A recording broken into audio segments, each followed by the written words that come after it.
the next session, which is about medicine, and this will be moderated by myself together with Dr. Maddalena Parafati, who is a research assistant professor in the Department of Pharmacodynamics at the University of Florida and the College of Pharmacy. So the next speaker is Antonio Colaprico, who is online. So you can share your slides whenever you're ready. Hello, good afternoon. Thank you for this opportunity to present my research. I'm sharing my slide now. Can you speak a little bit louder, please? Yes. Can you see my slide? Can you hear me? Okay, we can see the slide. Yes. So people that are here who have a computer can see the slide because the slides are visible only on the WebEx online, but not in our system. Okay, we can see it out in the very last. We can see from online too. Okay. Okay. You can go ahead. Thank you. I want to thank the organizer for this opportunity to present my research today about multiomics profiling of neuroblastoma identifies immunological biomarkers associated with high risk of relapse results from the Mikado study. I'm Antonio Colaprico. I have studied in Italy with the Bachelor and Master in Telecommunication Engineering and PhD in Bioinformatics from the University of Sogno in Italy. Then I did 3 years of postdoc research at the Université Libre de Bruxelles and Machine Learning Group, and 7 years at the University of Miami. Last year, I joined as a computational translational pediatric oncology in Institut Curie. So what is Mikado is a French national program with 599 pediatric patients enrolled from 2018 to 2024, where we have multiple tumor types from neuroblastoma, rhabdomyosarcoma, osteosarcoma, Ewing sarcoma, and brain and other solid tumors with the high risk and low risk. We have multiple objectives with the molecular immunological characterization of pediatric cancer diagnosis, treatment, follow-up for identification of prognostic and predictive biomarkers. We have analyzed multiple molecular biology from RNA-seq, West, and cell-free DNA, and the blood of the FACS. Antonio, sorry if I interrupt you 1 second. For the people here who are connected online, please mute yourself, otherwise we're gonna continue hearing this echo. So you can follow, but mute yourself. Thank you. Go ahead, Antonio. Thank you. So in this slide, I'm showing the neuroblastoma cohort of 197 patients with 150 high risk and 47 low risk that with the results I have integrated in my presentation. We have 31 patients less than 1 year, and 123 between 1 and 5 years old, and 40 from 5 and 15 years, and also 3 adolescents more than 15 years. So we have multiple data types, as I mentioned, like West from tumor period and germline, and RNA-seq diagnosis, and cell-free DNA by West diagnosis and follow-up, and particularly the novelty of the facts of the blood during all this treatment. The data has been collected by 30 centers in France and coordinated in 3 major labs in France, like the Lyon, Gustave Roussy, and Institut Curie. Here I reported the frequency of the tumor mutation and copy number alteration.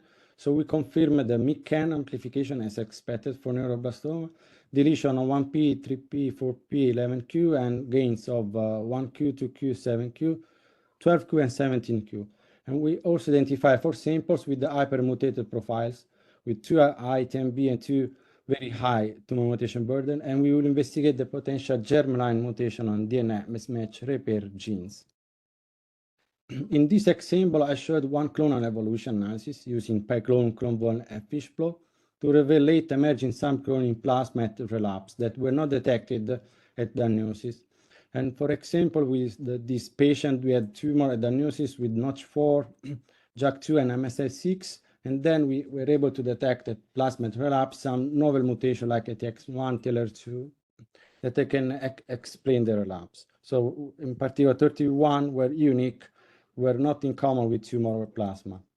Then we are wondering to identify the number of SNV in tumors at diagnosis and to understand the pathway that were targeted. So we found like cellular radiation, matrix organization, organ morphogenesis, and so on.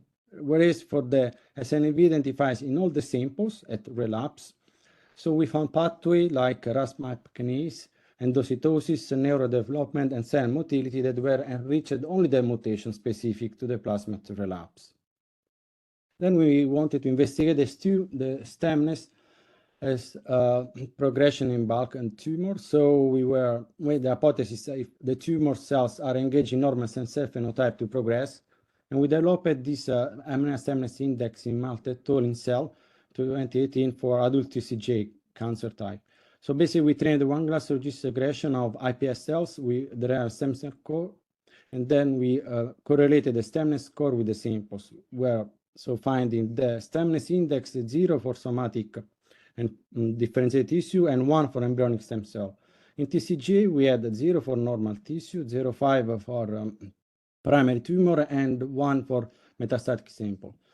We wanted to investigate the role of the stemness in our pediatric embryonic tumors, and using transcriptomics, we revealed higher stemness in high-risk neuroblastoma, MYC amplification, and in patients who experience relapse, so indicating a potential relapse predictor.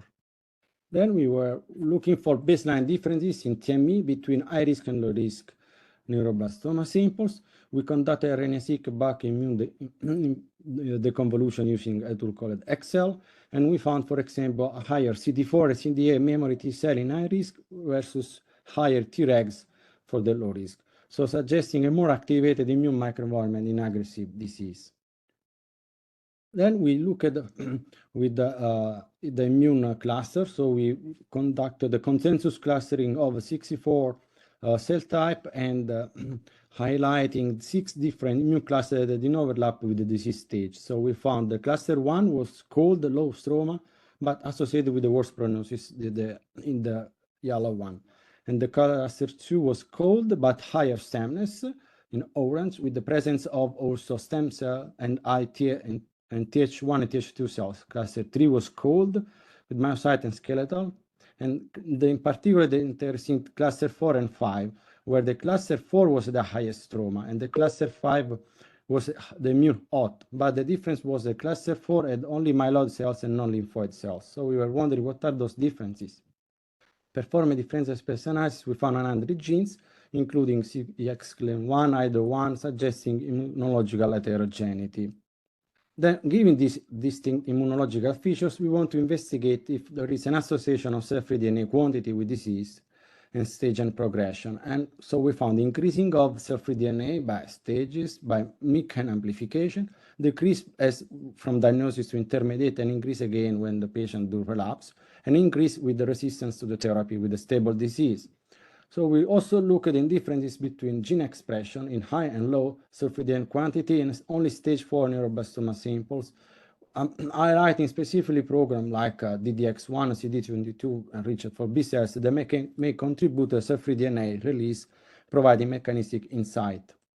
Then we looked for the FACS immunoprofiling, and we asked how the immune cells population in blood change over neuroblastoma patient. Using FACS analysis from total 33 markers and comparing high risk versus low risk, we found higher CD3 cells in low risk versus higher natural killer in high risk group, and when we correlated with age and time points, so we found, as expected, more T cells in younger patient and significant decrease of CD3, CD4, CD8 T cells and natural killer from diagnosis to treatment and relapse. Finally, we want to integrate those scores.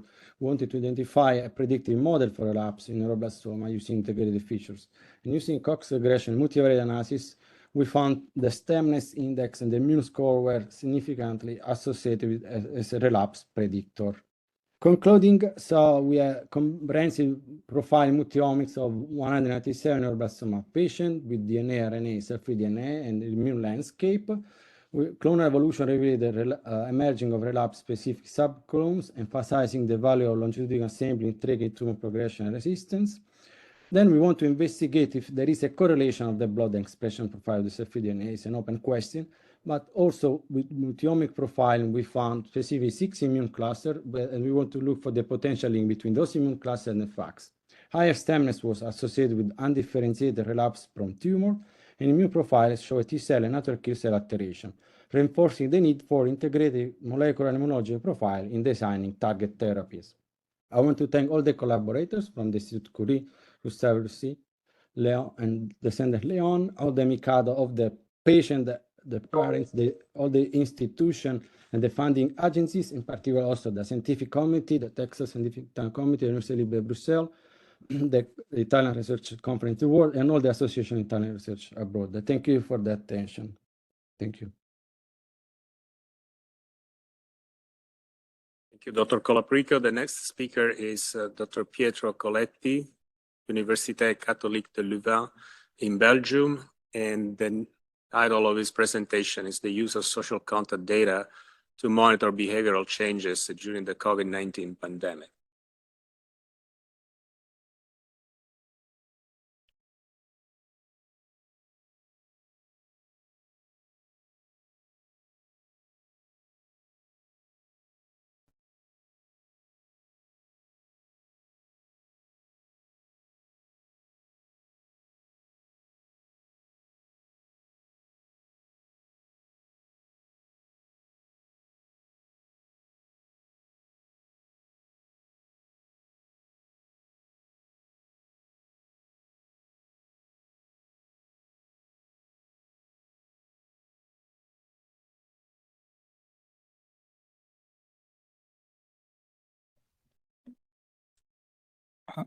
Okay, so good afternoon, and thank you for the patience with all the technical problem. My talk would be about COVID-19 and how we can use behavioral data to predict the disease.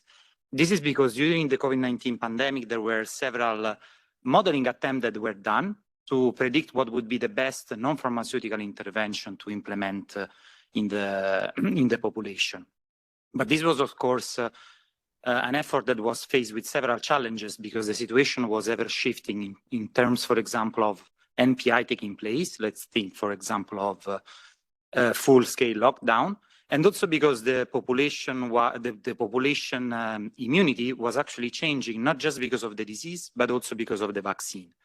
And also there was the appearance of multiple variants that would actually somehow restart the clock with respect to immunity. But the point is that epidemics, especially human epidemics, are driven by human behavior. So there was already the need at the beginning of the pandemic to collect behavioral data, to monitor the population response, and to understand what would be the best way out. And to do that, usually one refers to social contact survey that actually measure the participant interaction in the population, that is the number of people they see on a daily basis, and also their characteristics in order to understand which are the type of people that make more or less contacts. And the main output of this kind of study is a matrix. This is called the social contact matrix, where every element tells us how many contacts on average there are between participant in age class I and participant in age class J. So, for example, here from this data, we can see that participants that are from 0 to 4 years of age see on average every day other 4.38 individuals in the 0-4 years of age. And of course, we can define this for different subset of contacts. For example, looking only at the contact at school or at the contact at work. And this is a good information that we can use to see what would be the impact of closing, for example, school or working venues. As I mentioned at the very beginning of the pandemic, the COMIC study was launched within the EpiPOS project, and it actually ran from March 2020 to December 2023 in more than 21 European countries, depending on the timeline. But for example, Belgium and the UK have almost continuous data collection throughout the whole period. It was a wave-based survey, so participants could fill it more than one time, and this was actually interesting for us to account for the fact that some persons report more contacts because they are more social. Therefore, if we have multiple data for them, we can identify them throughout time, we can track this behavior. And eventually we collected more than 500,000 responses by more than 100,000 unique participants. But the point is that we need social contact because the crucial quantity of every model of infectious diseases is the so-called next generation matrix that is telling us the average number of new infections in age class I caused by one single infected person in age class J. This is actually similar to the R0, and we will see that we all started to know during the pandemic, that is the average number of new cases that an infected person can make. We know that if R0 is smaller than 1, the disease will go extinct, otherwise it can unfold in the population.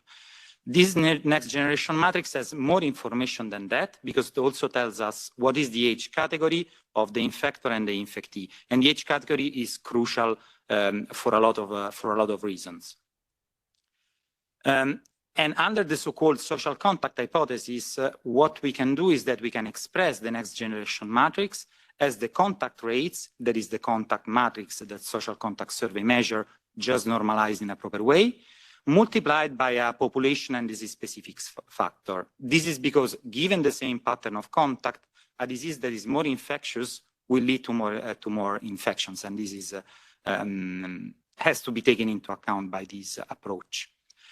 The important results of mathematical epidemiology is that one can compute R0 as the maximum eigenvalue of this matrix. So from this matrix, we can extract R0. This is the the ground information that I would like to deliver. And this is even more interesting when we want to assess what is the impact of a given NPI, because we can compute the ratio of the R0 in a baseline-based situation or during an NPI, for example, such as lockdown, household lockdown.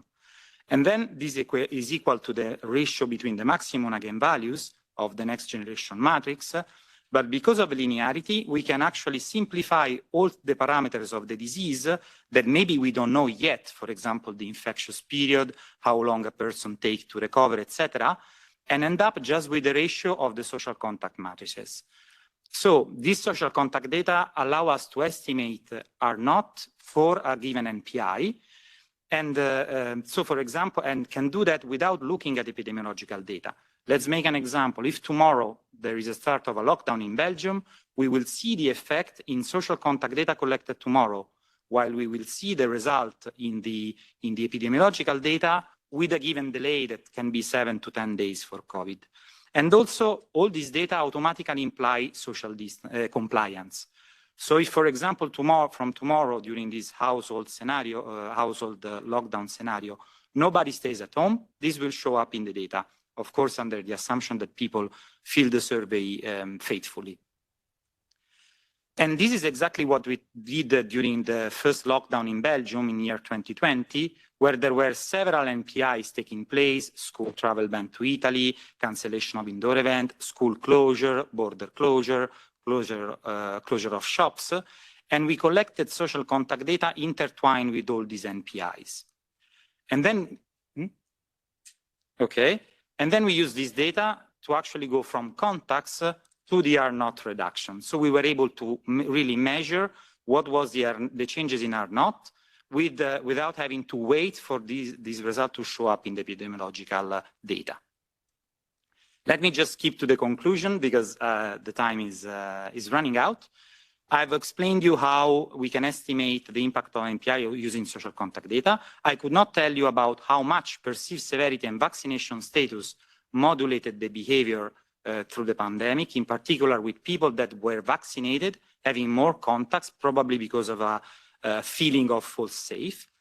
And also, unfortunately, the data I could not show you that the data collected at the very end of the study after the pandemic actually suggested that there are still long-lasting effects of contact reduction after the pandemic, for example, because of people teleworking instead of going to their work venue. I will finish just with the acknowledgement. This is was a very big project with a lot of collaborators throughout Europe. And yeah, thank you for your attention.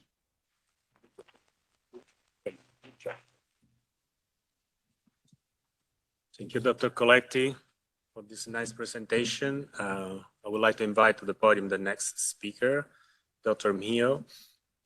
She is the head of the Digital Life Sciences of the Laboratory of Artificial Intelligence for Health Group Leaders Swiss Institute of Bioinformatics.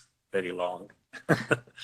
And the title of her presentation is Benchmarking Immunoinformatic Tools for Sequence-Based Precision Diagnostic for AL Amyloidosis. Just want to reminder the attendees online that all the presentation that are given here in Brussels will not be visible to you. So All we'll right. only see the face of Dr. Miho. I hope the presentation is shareable for HRS. Thank you very much, Vincenzo Arcobelli, for inviting me. It's an honor to be an Italian in the Italian community of researchers in the world. A few words about me, as we don't know each other. I'm Professor Ancheleida Miho, Head of Digital Life Sciences at the Applied University of Sciences and Arts, Northwestern Switzerland. And even if I'm one of the last speakers of today, I'd like to introduce you to benchmarking immunoinformatic tools for sequence-based precision diagnostics of AL amyloidosis. And maybe we can go to the next slide. Voila, here it is. This should work. Yes.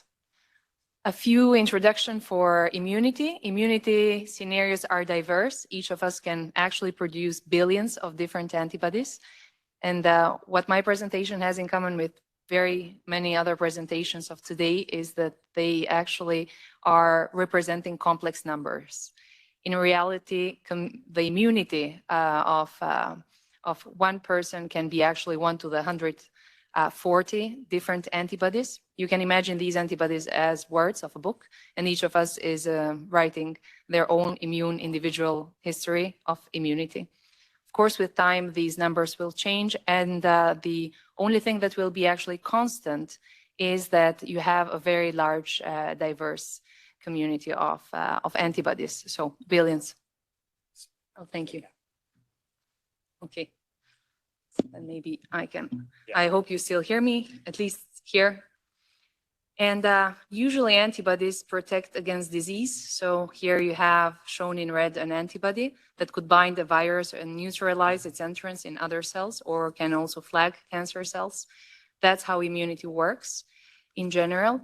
However, in some very specific cases, there is a light chain, so a minor variable part of the antibody that can actually aggregate, and it can also let's say, deposit in various organs. You can see that it can cause a very rare disease. This is light chain amyloidosis. Of course, because of the many symptoms of this disease, you wouldn't be able to normally detect it.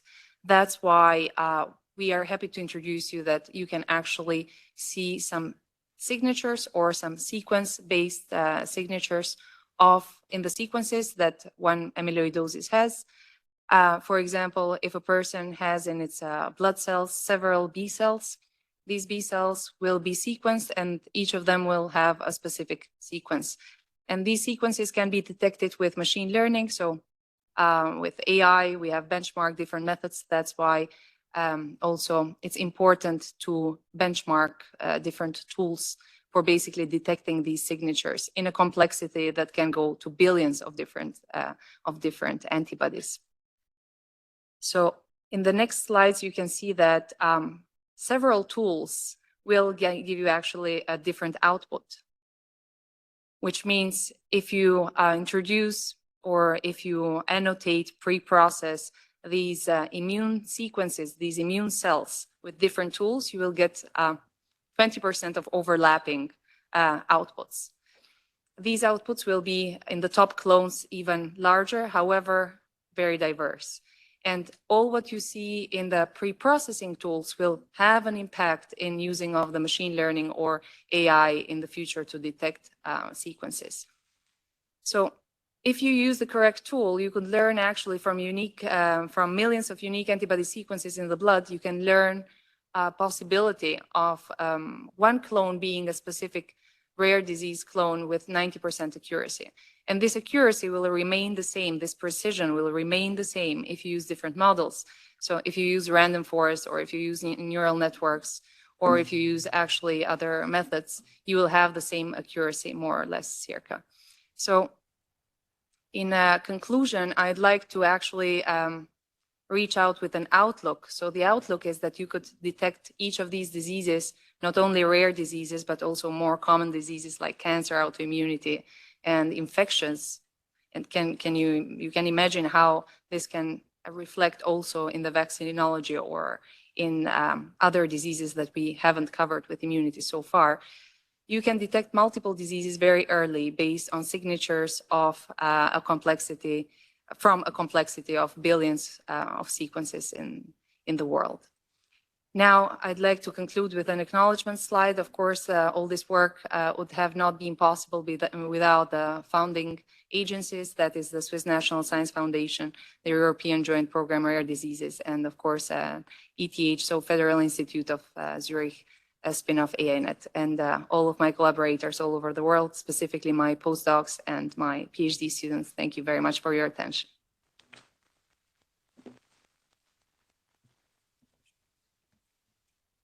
Thank you, Dr. Mio, for this very informative presentation. I would like to move to the next speaker, who is Dr. Eleonora Leucci. She works in the Laboratory for RNA Cancer Biology in the Department of Oncology in the Katholieke Universiteit Leuven. Sorry for my horrible German. Here in Belgium. And the title for her presentation is Exploiting the Dark Genome to Overcome Cancer Therapy Resistance. Dr. Leucci. Hello, everybody, and I would like to thank the organizer for this opportunity to showcase our research. So,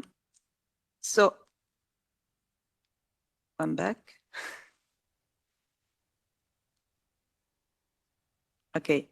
So, as you might know, the genome, the so-called genome or the DNA contain the information to build in principle our body and all the cells in our bodies. And so this happened through a process that is called transcription, and they produce these intermediate molecules called RNAs. And this eventually will produce protein, like for instance, the antibody we have just seen. However, with the sequencing of the first draft of the human genome in 2001, we realized that although the genome is very, very, very, very long and big, so you see there 6.2 billion kilometers. So I learned that this is many times the distance between the Earth and the Sun. Only about 2% of this genome produce proteins.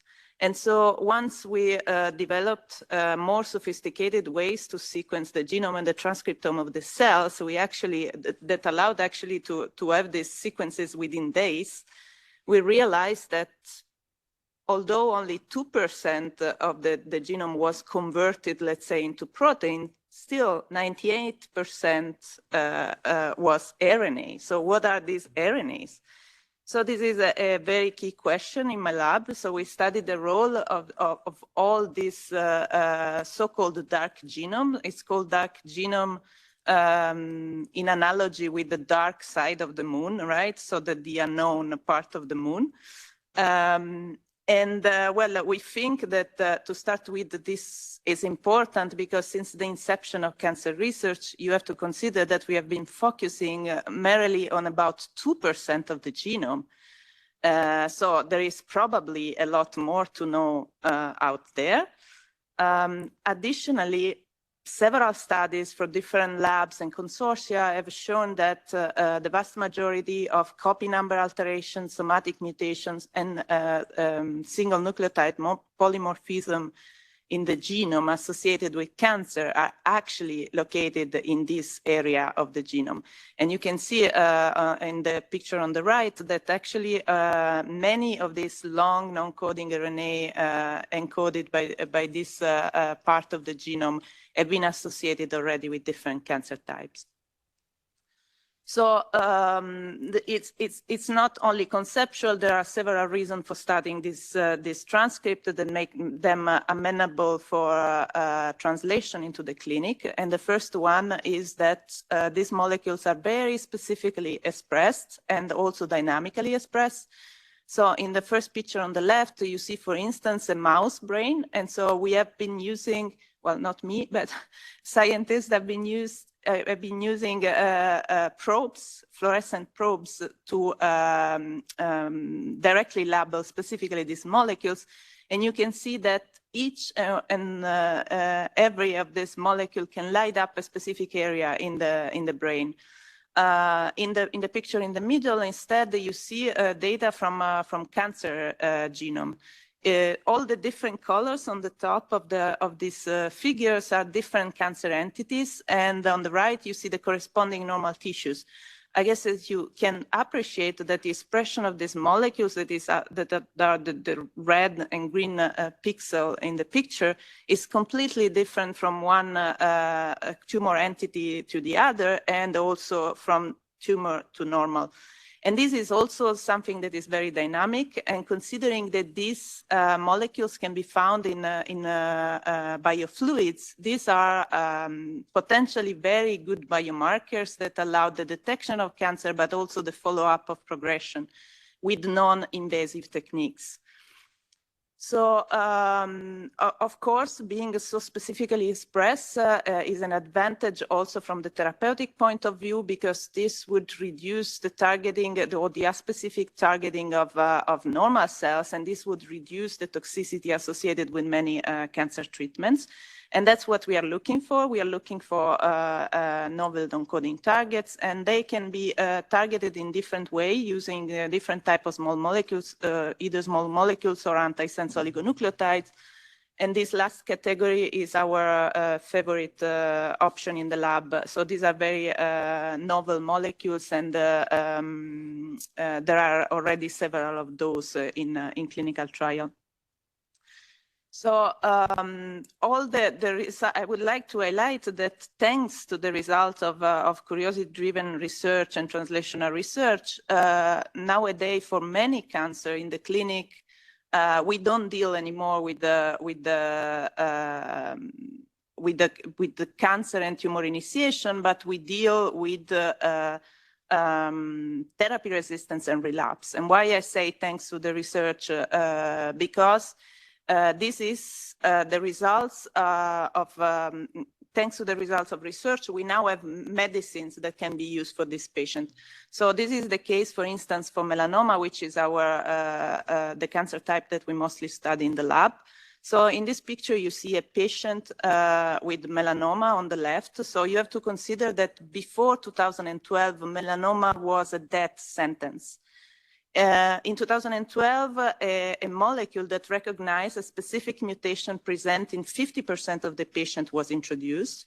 In the central picture, you see that the patient, after only 2 weeks of treatment with this molecule, is tumor-free, almost tumor-free. All the metastases are gone. Unfortunately, what we have is that, indeed, the patient, after a while, relapse. And so what we do in the lab is to tackle specifically this problem, because this is the problem that the oncologists face in the clinic nowadays. And so these models are actually human tumors that are engrafted into mice. So in the top right picture, you see first the genome, the cancer genome of the patient, and the second picture at the bottom is the same cancer genome, but of the tumor grown in the mouse. So they are virtually identical from a genetic point of view.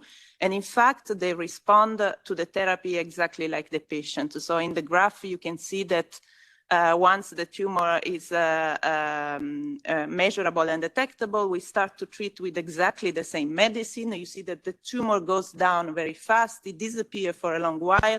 But unfortunately, also all the mice relapse similarly to the patient. Yeah. So we study long non-coding RNA in this context. So this is one example from the lab. So here you see cancer cells in gray and the immune cells. So we focus on immunotherapy because this is first-line treatment for melanoma at the moment. So in this picture, you see melanoma cells that has been cultured with lymphocytes in red. And you see that when we inhibit one of our molecules, over time, we have the melanoma cells disappear, and the big yellow bubbles that you see, this is cell death. This is another one that is in a more advanced stage. So for this we have data in vivo in the mice. You see that here we have used a melanoma model that do not respond to immunotherapy, the green line. So when we inhibit our molecule, our long non-coding RNA, we see that the tumor growth slow down. And furthermore, when we add immunotherapy on the top, the mice start to respond again to immunotherapy. And on the right, you see the same thing, but ex vivo in a tumor patient. In green, you see our molecule. You see that we inhibit it in the bottom part of the figure. And in this way, we can turn a cold tumor, the blue figure on the right, into an hot one. And hopefully you can see also the yellow dots in the hot tumor, which are lymphocytes that are starting to proliferate and invade the tumor. And so with this, I'm done. I would like to thank the people in my lab. This picture is outdated. We have a few people here. I highlighted the fact that we host every year a lot of Italian students. And also I highlighted the many Italians collaborators in Italy and abroad that work with us and the founding bodies. And thank you for your attention.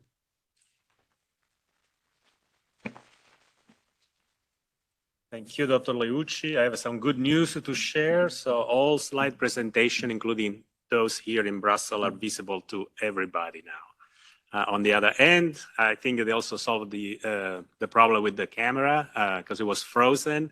But I believe now, they can see also the speaker here in Brussels. So with that, I would like to give the mic to the other moderator, Dr. Parafati. Please, Dr. Parafati, you can introduce the next speaker. Thank you, Dr. Giuffrida. Hello, everyone. I'm pleased to virtually moderate the 19th Conference Italian Research. Dr. Parafati, you need to unmute yourself. Sorry? Now we can hear you. Okay, go ahead. Can you hear me? Okay, yes, thank you so much. So I would like to start this moderating part and present the next speaker, who is Dr. Viviana Vella from University of Sussex, Department of Biochemistry and Biomedicine, School of Life Science. And the title of her talk is on revealing new modulators of therapy resistance in glioblastoma. Please, go ahead. Can you hear me? Yes, we can. Good afternoon to everyone. As anticipated, I'm Viviana Vella, and I'm a research fellow at the University of Sussex, also working for our newly established lab at the Zhejiang Medical University in China. So today I'm going to give you a very brief overview on one of the projects that I've been working on during the past years, which led to the identification of a very understudied protein called PANK4 as the modulator of temozolomide resistance in glioblastoma. As many of you may already know, glioblastoma is the most aggressive and deadliest form of primary brain and central nervous system tumors. And although relatively rare, it is the most common of all malignant CNS cancer. Glioblastoma is essentially an incurable disease, and the standard therapy mostly consists of surgical resection, followed by radiotherapy and chemotherapy with temozolomide. However, acquisition of resistance to temozolomide therapy is one of the main reasons why treatment eventually fails. When it comes to resistance, there are many mechanisms that have been identified so far to play a role, and protein kinases certainly are among these. In fact, this is a class of proteins that control pretty much all aspects of cell activity. The regulation of these proteins has been widely linked to both the formation and the progression of glioblastoma. Intriguingly, there are more than 500 kinases and pseudokinases making up the so-called human kinome, which is an incredible source of targets. And the status and of the majority of these proteins and their role in GBM resistance is yet to be fully defined. So the idea and the aim of this project was to identify proteins that are implicated in temozolomide resistance in glioblastoma.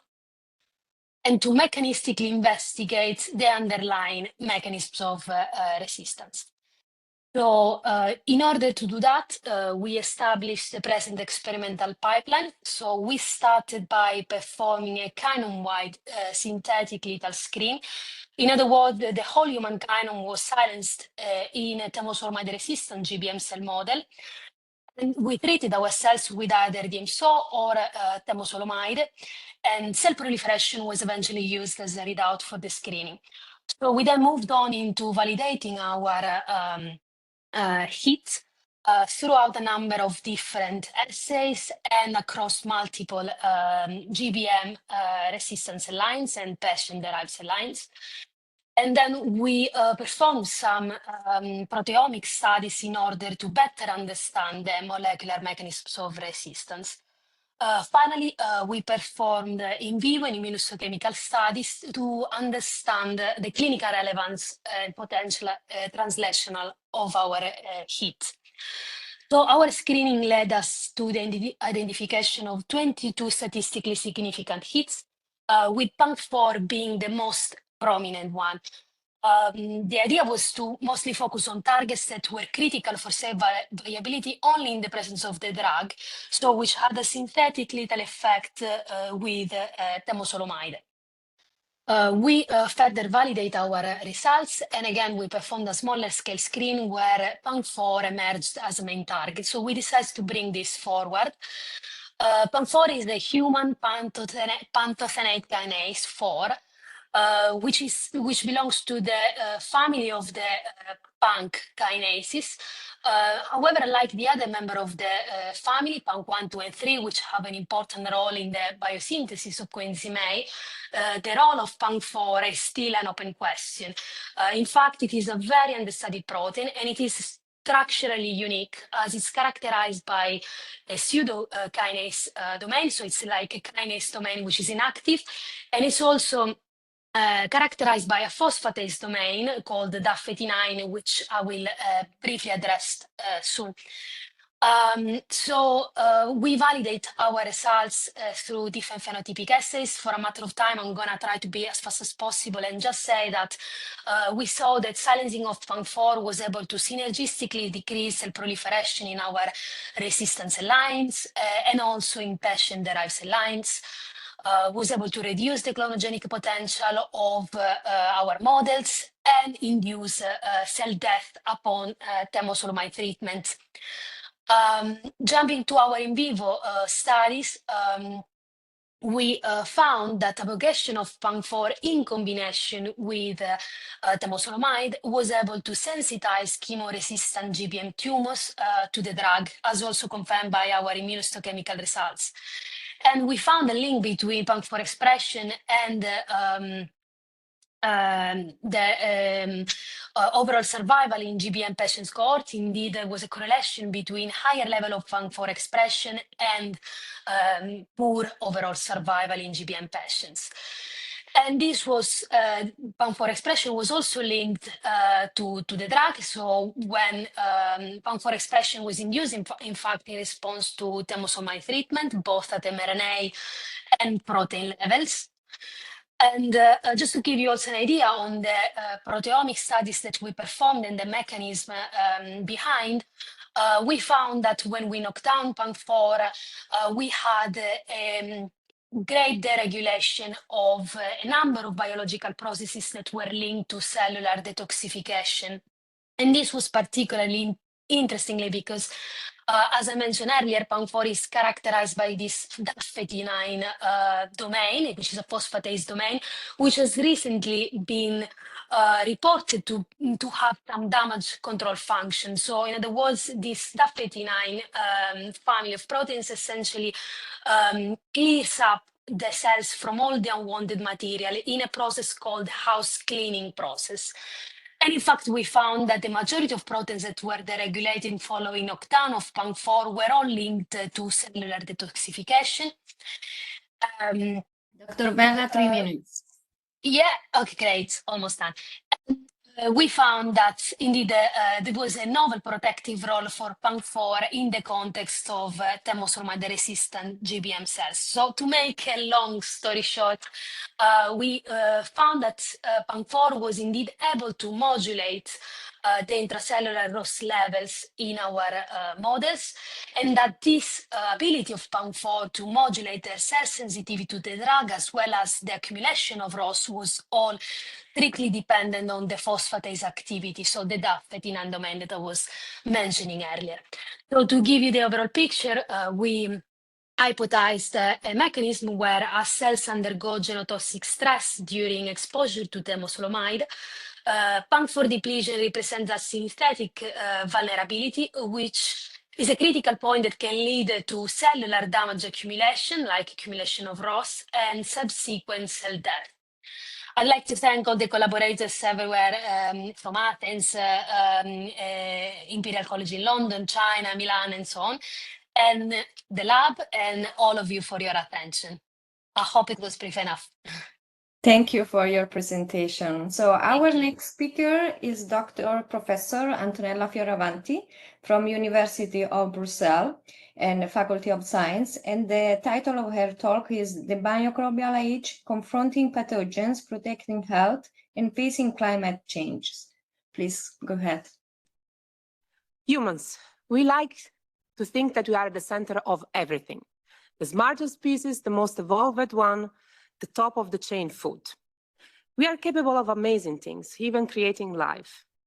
But we pollute, we destroy, we consume, we make this planet inhabitable like there wasn't a planet B, like there was no tomorrow. But let me offer you today a different perspective. We are guests on a world that is dominated by microbes. They were the first to appear on this planet 3 billion years ago, the first to produce oxygen and everything that came after it, thanks to them. And they are still the most abundant organism on this planet. They evolve genes that perform function that we depend on it. Many of the chemical and metabolic reactions that otherwise we couldn't perform. They digest our food, they train our immune system. They are the drivers of element cycle on this planet like nitrogen, carbons. They evolved to a speed that in order to match with one single day of natural evolution, we would require 10,000 hours of lab work. So they are the drivers even of evolution. They populate all habitats from ocean to desert and even us, inside us. And actually it has been estimated that an average man of 70 kilos is composed by 30 trillions of human cells, but it carries it carries 38 trillions of microbial cells.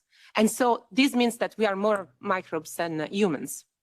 So they shape our health, they shape our climate, our planet, and also our evolution. But a tiny amount of them can kill. And this has done a lot of damage to our humanity, shaping it in a way that no war or empire have done it. And so I'm Antonella Fioravanti, and I'm deeply honored to be here today to take you on a fast and short journey in the microbial world, not just as a scientist, but also as someone that is deeply worried about our future. Because within all the crises we are facing now, health, economics, war, climate, there is another one between lines that we are not seeing, and it's a microbial crisis. And if we don't face it right now, it's going to be too late. So what am I talking about? I'm talking about the fact that it's 2025 and our arsenal to fight pathogenic microbes is losing power, because there is a phenomenon that is called antimicrobial resistance, the AMR, that is really increasing every day. And we are it's impacting on our humanity with 1.25 million of deaths per year. And if we don't stop it by 2050, it's going to bring 10 millions of deaths every year, more than cancer. And this is happening while the pipeline of R&D and pharma is not bringing anything new on the market to fight these pathogenic microbes. So on top of that, we are facing the climate crisis. Last year was again the hottest year since we are taking this measurement. And this year is not going to be better. 1.55 degrees more means a climate crisis for everybody, and also a microbial crisis. And what does it mean, this? This is that work I've been done in this sabbatical year of maternity. I check everything. I can show you that there are plenty of researchers and colleagues that have proved that the warming temperatures are altering ecosystem and shifting the distribution of virulence and pathogen, and this increase AMR. The vector-borne disease, this you are familiar, they are changing habitat, they are moving geographically and exposing us to Lyme, Zika, you name it, all of this disease, and this is getting more and more resistant to any drugs. It's hotter, so we get more meteorological disaster, more often, more potent, and this, we know it from the 80s, it's happening all the time. We have a peak of outbreak of respiratory and gastrointestinal disease afterwards, and these also lead to more AMR. It's hotter. Well, what's happening? Glacier and permafrost melts and releasing ancient and new pathogens in the water. A study of 2021 showed that 4 times 10 to the 21 microbes every year are released in the water thanks to climate change and glacier thawing. It's crazy, scary. And so this comes my work, very humbling. I'm trying to fight pathogens in a novel way. And when I finished my PhD in France, I came to Brussels at the VUB, my old university, because they discovered nanobodies.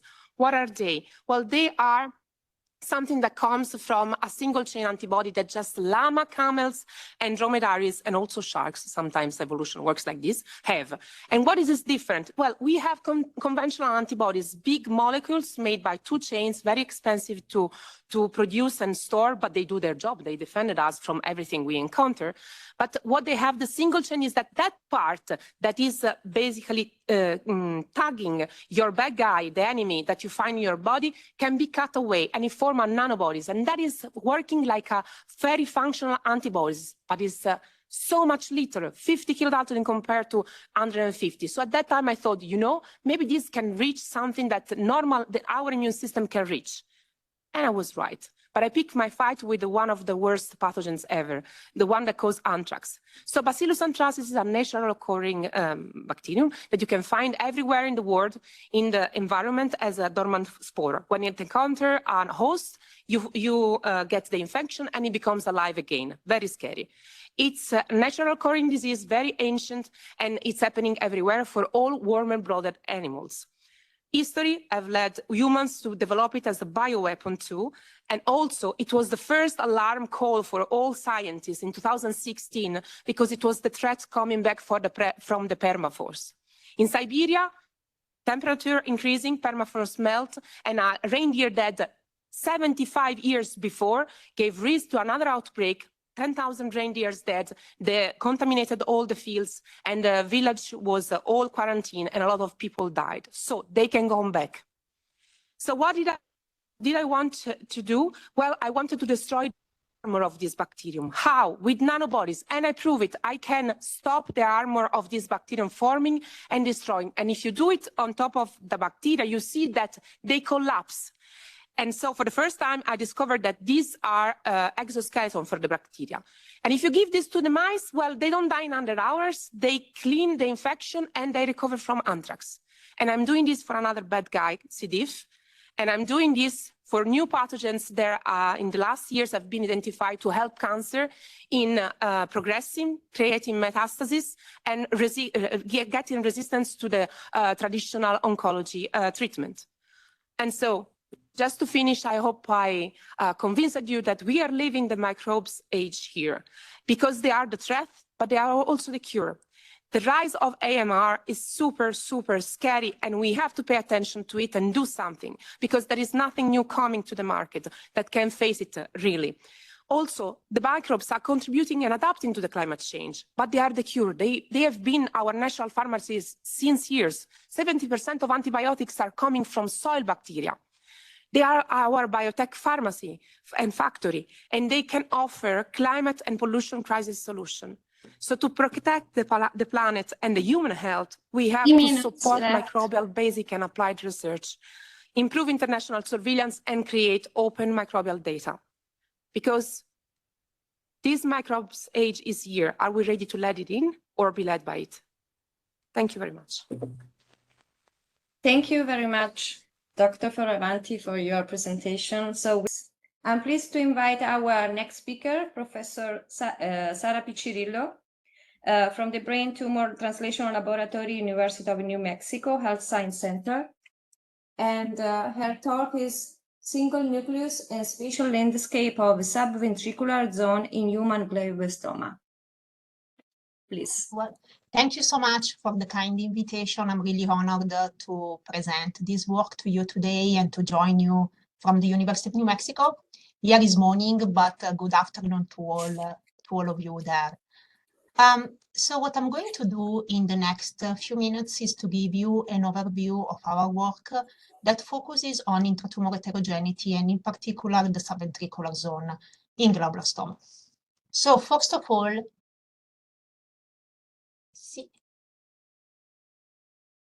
okay, I hope you can see my second slide. So first of all, just a brief introduction about my journey. So I received a PhD in translational and molecular medicine at the University of Milan, which is my hometown.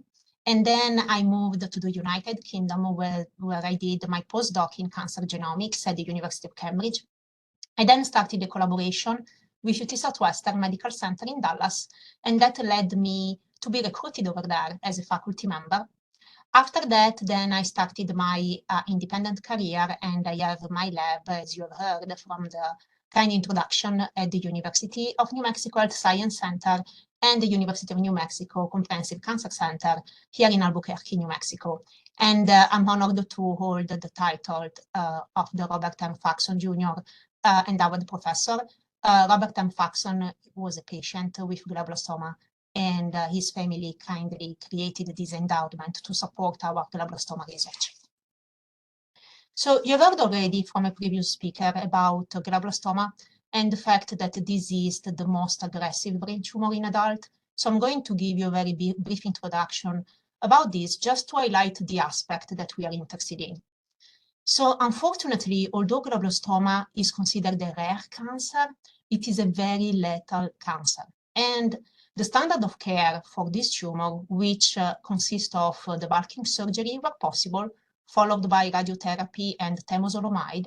And temozolomide, as you heard, is an alkylating agent, is a chemotherapy. And then there is an additional step in the therapy, which includes temozolomide only as maintenance therapy. This does not result really in curing GBM and not in having a good prognosis. And unfortunately, over the past 2 decades, there have been no other change. So this is still the standard of care for patients. And as you can tell, it's not a molecular therapy, it's very non-personalized. So if we look at the data, unfortunately, what happens is that when a patient is diagnosed with glioblastoma, the median overall survival is only 14.6 months, and the median progression-free survival is only 6.9 months. And so unfortunately, glioblastoma up to now is considered a death sentence. And what happens after this period is that essentially all patients have a tumor that comes back, which we call a recurrent tumor. And that at that point, there is a second-line treatment potentially that is offered to patients, but then patient unfortunately succumb to the disease. So we think that among the different features of glioblastoma, what is at the root of this poor prognosis for patients is the fact that this is an extremely heterogeneous tumor, which means that at different levels, cellular, molecular, epigenetic, phenotypic, there is an extreme high complexity of this disease. And it is appreciated that this is true between one patient and the other. But what we also found, and as well other people in this field found, is that glioblastoma is extremely heterogeneous in the same tumor. So what you see here is a scan from a patient, and what is marked with this white border is the glioblastoma in the patient brain. Now, if you consider the different area of this tumor, they are different. They carry tumor cells. They have molecular cellular feature, which are different one between each other. And there was not really an appreciation of that. So our initial contribution into this was to take different area of the same tumor in individual patients and trying to characterize them. And this is summarized in these schematics, what you see bottom right, by the multiple sampling scheme. So you see different fragments that are taken from that patient, different area of the same tumor, and we profiled each of them. What we found is that they are different between each other, and therefore also thinking of designing therapies that could affect the entire tumor is challenging, because if these areas are different, they will carry different properties, and therefore they may respond different to treatment. So what we did initially, and this is all work that has been published throughout the years, is that we developed a fluorescence-guided multiple sampling scheme. And so just to tell you very briefly, and I'll show you this video, we employ a molecule that is given prior to surgery to the patient, okay? The surgery is the first step in the standard of care of glioblastoma. And these molecules, through a number of steps, goes to the brain and leads to fluorescence, okay? So everything that is fluorescence that you see here in this video is the tumor in the patient brain. And that fluorescence is particularly present in the tumor cells. So what this leads to is the fact that now the neurosurgeon, when they resect the tumor, they can see the tumor much better, right? Because it's now fluorescent. And so from our perspective as a scientist, this allows us to interrogate the heterogeneity, because we can now distinguish areas in the same tumor that are fluorescent and areas that are not fluorescent. And this is summarized in this schematic. What you see here in brown is the tumor mass. And as you can see, if we take intraoperative images of that and we use the fluorescence, you see that there is fluorescence in that tumor. But we got more interested into other areas, right, surrounding the mass, including this area, which is abbreviated as SVZ. What we found is that there was fluorescence over there in the vast majority of glioblastoma patients, suggesting that there were tumor cells there that were uptaken, that molecules that I told you about, and therefore there was conversion into a fluorescent molecules, and there was detection of fluorescence. So from now on, I will talk specifically to you about this area, the subventricular zone, which is abbreviated as SVZ. Right, so what is this area, first of all? This is the most well-characterized neurogenic area in the mammalian brain. Is very well organized as a cytoarchitecture. There are specific cell types present in this area. Over the years, where people started looking into this area in glioblastoma patient, what they found is that if there is a contact of glioblastoma with this area, those patients survive less compared to others which do not show contact to the subventricular zone. Moreover, the contact with the subventricular zone is associated with distant and recurrence in the patient, which I told you is inevitable. What we found throughout the years is that when there is involvement of the subventricular zone, there are tumor cells in there, which we call cancer stem-like cells. And these cells are responsible for treatment resistance and recurrence. So recently, we published a work in which we characterized this area at a single cell and spatial level. So we performed single nucleus and spatial transcriptomic. What you see here is a schematic summarizing the work. We did this on 15 patients, and through a number of genomics and bioinformatic approach and as well functional validation, we think that we were able to identify specific target into the subventricular zone. So I will just walk you very quickly through the data. We found that the subventricular zone has a specific cell composition. In particular, we found that there is macroglia in this area, and this population is enriched in the subventricular zone of glioblastoma patient. Macroglia are brain resident immune cells, so they're very important. They have different function in the brain, but it was interesting to us that they were present also in the subventricular zone where there is a tumor. And so we went on and characterized them, and through a number of bioinformatic tools, what we found is that the macroglia in the subventricular zone are actually tumor supportive. So they help the cancer stem-like cells to grow in that area. And so we got interested into identifying target and specific crosstalk between macroglia and cancer stem-like cells. What we did first is that we employed spatial transcriptomic so that we could evaluate whether there was a coexistent in the same area in the subventricular zone of macroglia with cancer stem cell cells. And what you see here in this heat map, and is a lot of details I'm not going to discuss, but is the fact that in the subventricular zone, we were able to show by spatial transcriptomic that there is a higher correlation of coexistence of the macroglia with the cancer stem cell cells. So presumably they talk to each other, and macroglia can support the tumor growth through mechanism of crosstalk with cancer stem cells. So we went on, and then through cell-to-cell interaction analysis, we identified two of these mechanisms. One is the interleukin-1 RAP mechanism, and the other one is Wnt5a Fis3. And so after that, we first of all verified the cell type specificity of these pathways, and we found that indeed they represent a crosstalk between macroglia and cancer stem cell cells. We isolate those populations directly from the subventricular zone of those patients. And then we use a drug that you see on this slide, is called ninalimab, which targets specifically one of these pathways, interleukin-1 beta, interleukin-1 RAP. And so through a number of functional assays, we were able to demonstrate that if we target this pathway with this drug, we are able to reduce the proliferation of cancer stem cell cells in the subventricular zone. So this gives us really a window where we can now identify a target and potentially turn it into a treatment for patients.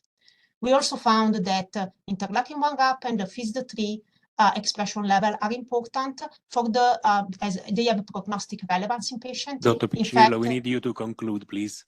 Yes, I'm going to the conclusion slide. Thank you. So we found that high expression level of this molecule correlate with poor survival in patients. So to summarize all these, I hope that I have convinced you that by using this fluorescence method, we can identify residual disease and cancer stem cell cells in the subventricular zone. We published a work in which we characterized the microenvironment of the subventricular zone in 15 patients. And we found that this microenvironment is characterized by tumor supportive macroglia. I didn't show you other data on the ZEB1 mesenchymal signature. And then through a number of bioinformatic analyses, spatial transcriptomic and functional assay, we think we identify two potential therapeutic targets, the interleukin-1 beta, interleukin-1 RAP, and Wnt5a Fis3. So I want to thank all the people who did this work, particularly a very talented postdoc in my lab, Jamilette, and a prep scholar in my lab, Vanessa, and as well, of course, all patients and their family for donating sample, and all our partners here at the University of New Mexico, as well as the University of Mississippi Medical Center, and as well as the Medical University of South Carolina. This is our funding, and thank you very much for listening.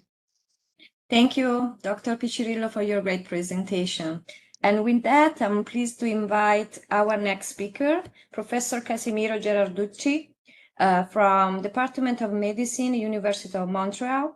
And the title of his talk is The Hidden Drivers of Kidney Scarring, a New Look at Repair and Inflammation. Please, when you're ready, you can start your presentation. Yes, hello. So I'd like to begin by sincerely thanking the chairman today, Vincenzo Arcobelli, for the kind invitation for me to be here today, and also to Giovanna Giordano that connected me with him. At the request of the organizers, I'll do my best to shorten my presentation as best as possible. So we'll just jump into it. As mentioned, my title is as follows. And so a little bit about myself. I studied my graduate studies at McGill University in Canada. I went on to do 2 postdoctoral studies at Harvard Medical School, and I currently hold a position at the University of Montreal as an associate professor. So with every presentation that I give, I always like to acknowledge the members of the lab because they're the ones that did all the work within our lab. And so we're composed of various graduate students, research associate, and research assistant. And we're located within the nephrology axis of Hôpital Maisonneuve-Rosemont, which is an affiliated hospital at the University of Montreal. And it's a major training site, center for graduate students and residents. So as mentioned, we're in Montreal. So for any of you visiting our beautiful city, please reach out and I'll be more than happy to show you around. So as an introduction, I'll do my best as possible before I talk about the kidney to talk about something that's relatable to most of the audience. And I'm sure you've experienced some sort of injury, some cut of some sort. Your body has the ability to regenerate as best as possible. However, in some cases, you might have where you have your healing process is overreacting and you get a formation of a scar. So our lab in simple forms, in layman terms, we study scarring, which the medical term is fibrosis. It is simply an unbalanced healing response to a continuous injury. So if we look at the general model of healing, these are the various steps where you have numerous cells that are involved in bringing back your tissue to the normal architecture that it initially had for its normal functioning. And some of these cells include immune cells that are recruited to the site of injury. And so I like to compare the tissue to sort of a construction site where you have various members that are involved in regenerating that tissue. And so you have rebuilding of the tissue, which is done from cells known as myofibroblasts. You also have immune cells like macrophages that clean out the debris and materials that are left behind. But what our lab studies is essentially the tissue architecture in the form what we know as is called the matrix. And these are proteins that are form a scaffold for cells to grow on. And so if we look at a typical injury where you lose the integrity of your architecture, your cells work together as best as possible to bring it back to that state. However, in a chaotic environment, what ends up happening is you have cells that are producing too much of that sort of scaffold that I was referring to initially. So if you look at in the room that you're standing in right now, you have 4 walls. Imagine if you have multiple walls that are just built all around you. Clearly that will not be functional, right? So we look at specifically those proteins that are involved in forming that matrix scaffold, that repairing, healing structure. And so now let's bring it to the kidney. What you see on the left over here is a typical cartoon schematic of what we see within the kidney, where you have the functional components. These tubes serve to are part of the filtration process of your blood, and they guide the urine outside of your kidneys. And these are held together. What you see in between is sort of a pink coloration. That would be the matrix scaffold which they build upon. Now, if they're injured and the healing process is prolonged, what you get is this material builds up and it impedes the actual function of these tubules. So let's actually look at what it looks like underneath the microscope. What we have is a normal, healthy, flexible kidney where you have tubules that are held together. What you see in blue is the actual matrix architecture that holds them in place. And so when you have a scarred kidney, what you see, and it's quite evident, that you have excessive amounts of this blue staining of the matrix scaffolds, let's say, right? So why is this important? Well, the fact is 1 in 10 individuals will develop a form of kidney disease. And the issue is that there's no effective treatments nor detection that are available. So the idea of the lab was to sort of tackle a common feature of all kidney disease, and that would be scarring. So this takes us quickly into our research.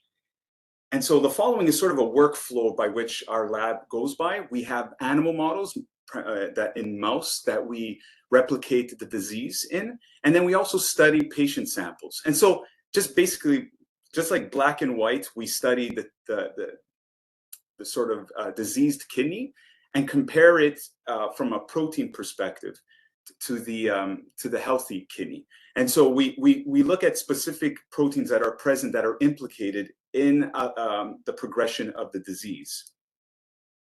And so this is an example, one of the workflows that we have in the lab, where we have an animal model. We screen the actual genes that are upregulated, so that we believe are implicated with the diseased kidney, and try to pick out those understudied matrix proteins. And this is an example right here called SMOC2. And this is just a simple example of what our mouse model of kidney injury would look like. If we compare a diseased kidney to a normal kidney, you can see quite clearly, anyone can sort of interpret this, where you have the presence of our protein of interest, SMOC2, which is highly present and implicated with the diseased kidney compared to the normal one. And when we look in the patients, kidney patients that have diseased kidney, we see the same thing, high expression of this protein compared to the normal. Now, what was exciting in our studies is that instead of having to go inside and get a sample from the kidney, we can actually look in the urine, because in a diseased kidney, in a injured kidney, we have high levels of this protein being expressed, shed off into the urine and detected, as you can see over here in this one figure, compared to the healthy one where we don't see the presence of this protein. So we can say that this is associated. Very quickly, we did a study to see the involvement of immune cells. Immune cells are important for a repair process. And so what we simply did was remove one of these important cell types called neutrophils. And what you see over here compared to the healthy kidney, when we injure the kidney, we see an increase in injury, but when we remove these cells, we see we can protect it against this injury. Over here is just a slide of the tissue where in the injured kidney, you see the presence of the scarring, but when we remove this cell type, this immune cell, we protect it from scarring. So going back to our protein of interest, we have these, I'm sorry? 3 minutes, 3 sorry. minutes. Basically, what we're showing here is that when we injured the kidney in a normal mouse, we have, as expected, the recruitment of these immune cells. But in the tools that we have where we can overexpress or put more of our protein of interest, SMOC2, we have a high recruitment of these immune cells. So implying that SMOC2, our gene of interest, is involved with the pathology of kidney disease. And so I'll just skip over our other target, which we basically, it's called MGP. We essentially show the same thing where it relates with the progression of diseased kidney, and we can detect it also in the urine. So in conclusion, we are studying proteins that are found in the scaffold of the kidney that are involved in repair. And if they're excessive, they lead to scarring. And these molecules, two in particular, SMOC2 and MGP, which correlates with the development of kidney fibrosis. And we can use it as non-invasive biomarkers that can be detected in the urine. And we can also target this. I haven't shown this today, but if we target it, we actually can relieve this stress of kidney fibrosis. And the future direction is to continue studying these understudied molecules that are involved in the matrix. And with that, once again, I thanks to the team, collaborators, and various funding agencies in Canada. And thank you. It was a pleasure.